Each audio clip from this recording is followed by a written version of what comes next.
Downey here. Mr. Downey, did you please? I have questions. Come to you. Yeah, come in front to response here. Okay. Okay. You from Canada, right? Yes. Yeah, you from Vancouver, Canada. Vancouver is a big city. Yeah. It's a big city. Yeah. So, and how long you have been in Thailand here? Yeah. I've been in Thailand for about 7 days. 7 days. Yeah. Yeah. So, it was your first time here? Was it first time here, or you? This is my second trip to Second, Thailand. yeah. So, when you did come here first time, probably how long before? Yeah. I came to Chiang Mai 10 years ago for my first trip to Thailand. And what is the experience you have and you can remember between the two difference 2 year after before 10 year and after 10 year? What kind of your experience now you can tell to the all listeners here? Well, I think my biggest recollection of the first trip was being my first time to Thailand was just the friendliness of the people. I think that's the deepest impression of them, is that whenever you ask them directions or whenever you're looking to go somewhere, they're not afraid to, they're very polite in answering you, and they're very helpful. And I think a lot of that probably comes from the Buddhist tradition, and the act of wanting to serve people and wanting to be compassionate. It goes a long way. So that was my biggest impression. So there is no difference. You have experienced 10 years ago and still now. There is no difference. The friendly love from the people. Yeah, the loving kindness is still here for sure. Yeah. The environment-wise, it's roughly the same as what I remember 10 years ago. Yeah. People, and what about food? Yeah, food, your culture. Yeah, the food's still as spicy as ever. Yeah. Do you like that? Yeah. Mild spice is good, but I can see that some dishes can. Okay, my second question is, did you know before about Buddhism something else? Yeah, you know. Back when I went to university in Canada, I took a couple courses on Buddhism. One was Tibetan and Himalaya, and another one was just a brief introduction to Buddhism. So in that course, they basically touched on Mahayana, Theravada, Tibetan, as well as Zen. Okay. So they give you a brief introduction of all Okay. all those courses. Well, okay, very nice to hear that. Okay, so what kind of Buddhism that you know and you have experienced?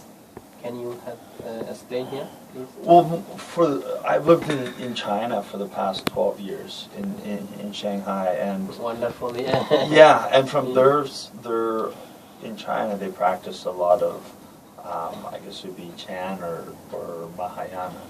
So I spent time in temples doing meditation and going on retreats, and I found that there's a great benefit to my personal life for doing that. Definitely in terms of encompassing more of a peaceful mind. I live in Shanghai. It's a city of 18 million people, so it's nice to get out into the temples and really sort of give you an environment to calm down the thoughts and whatnot. So, do you know in Thailand, Thai Buddhism something?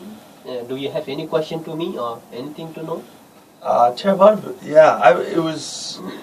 I think as a beginner that it's probably the biggest thing I guess is, in order to practice Buddhism, do you have to have the belief in terms of the whole philosophy of Buddhism, or can you just take certain points of Buddhism to incorporate into your daily life to make it a little more peaceful, a little more calming, a little more joyful, or do you have to Yeah, in this case, we may know that what Buddha said, we can remind again.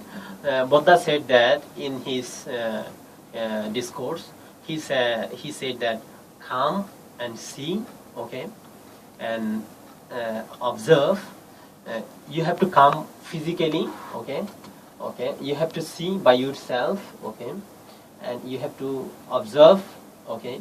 So, and then you may go to accept and you may go to reject.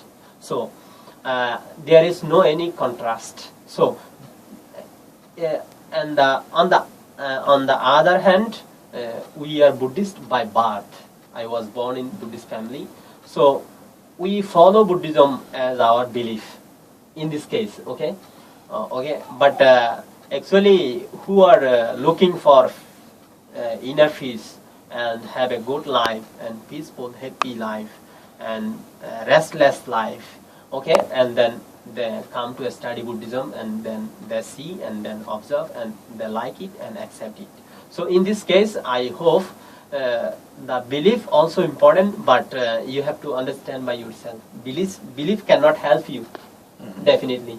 So, okay, you must study by yourself Buddhism. Go to come or come to meet some good monks. They can make you for guide and okay, and then you have a good life after that. Okay, so. Actually, Buddhism is not a little thing we can explain today or tomorrow or one day today. And take time and need practice. Talking is not good at all, but practicing is very perfect to understand more. Okay. For example, I have a great example from a monk who ordained here from Achan Shah. Achan Shah is a master, late master. He passed away to get the Nibbana.